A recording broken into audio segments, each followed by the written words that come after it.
CSS has a full 3D rendering engine built in. Most developers never use it. Today, we're going to use it to build this card flip, and I'll explain every single piece so you actually understand what's happening. Before any code, understand the 3 properties you need. Perspective. This sets the distance between the viewer and the 3D plane. Think of it like a camera distance. 300 pixels is very close and dramatic. 1,000 pixels is far away and subtle.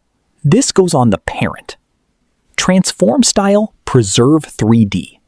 By default, child elements are flattened onto the parent's 2D plane even if you rotate the parent. This property tells CSS to keep children in genuine 3D space. Goes on the card. Backface visibility hidden. Every flat element has a front and a back face. This hides the element when it's rotated past 90 degrees, when you'd otherwise see it backwards. Goes on the faces. The HTML is always 3 levels deep. Now in CSS, the back face starts at 180 degrees. When the card rotates to 180 degrees, the back face is now at 360 degrees, which is 0 degrees, facing the viewer.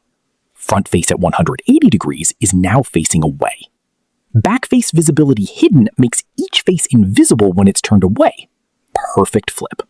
Sometimes you just want a static 3D angle. No flip, just depth.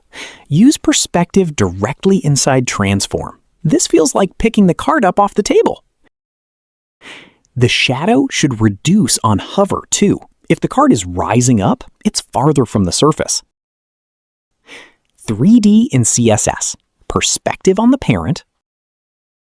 Transform style, preserve 3D on the card. Backface visibility hidden on the faces. 4 properties. Real depth.